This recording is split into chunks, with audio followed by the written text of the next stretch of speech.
Local government board کے director نوریز Khan Abbasi کی دستخط سے 25 نومبر 2020 کو ایک آرڈر 2095 جاری کیا جاتا ہے، جس کے تحت بلدیہ شرقی میں کام کرنے والے 9 سے زائد ملازمین کو جہاں ان کے عہدوں سے فوراً ہٹانے کا فیصلہ کیا گیا ہے، وہیں تقریباً 6 ملازمین کو بوگس یعنی غیر قانونی بھرتیوں کے انکشاف کے بعد فارغ کرنے کا فیصلہ کیا گیا ہے۔ بلدیہ شرقی کے جن ملازمین کو فوری طور پر عہدوں سے ہٹانے کے لیے کہا گیا ہے، اس میں فاروق جان جن کا نمبر G00114 ہے، جبکہ دوسرے نمبر پہ ظہور احمد X00004، تیسرے نمبر پر وقار احمد جن کا نمبر X00005، چوتھے نمبر پہ مظفر حسین خان جن کا نمبر JT07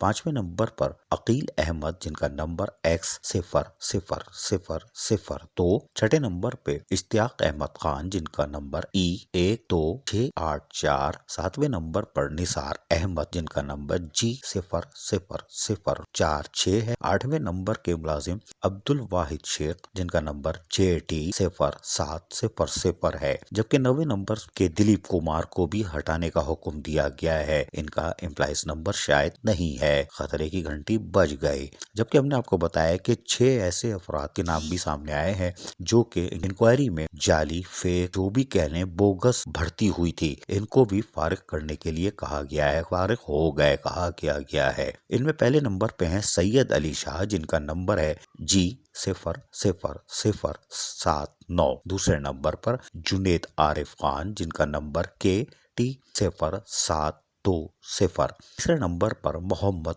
مہتاب انور جن کا نمبر JT0730 ہے، چوتھے نمبر پر محمد شہزاد جن کا نمبر JT0731 ہے، جبکہ پانچویں ملازم کا نام عامر عزیز JT0727، چھٹے نمبر پر بوگس بھرتی ہونے والے عبد الغفار بھٹو جن کا نمبر G00119 بتایا جاتا ہے، اور ان کو فوری طور پر ہٹانے کے ساتھ ساتھ 15 دن میں یہ رپورٹ لوکل گورنمنٹ بورڈ میں جمع کرانی ہے، ڈائریکٹر لوکل گورنمنٹ بورڈ میں بلدیہ شرقی کی انتظامیہ کو۔ یہ تو محض چند نام ہے، بلدیہ کورنگی کا کیا ہوا، بلدیہ ملیر کا کیا ہوا، بلدیہ عظمیٰ کراچی کا کیا ہوا، جس کے مالی بحران کے باعث 3 کروڑ سے زائد کا شارٹ فال ہوا اور افسران و ملازمین کی تنخواہ خطرے میں پڑ گئی، اور اکتوبر کی تنخواہ 28 نومبر کو ہوگی۔ کیا مذاق ہے، دیکھتے ہیں لوکل گورنمنٹ بورڈ اب کیا کرتا ہے، لیکن بلدیہ عظمیٰ کراچی میں لوکل گورنمنٹ کے پر جلتے ہیں، یہ تو ہم بتا چکے ہیں۔ عزیز عارف، KBS بلدیاتی نیوز، کراچی۔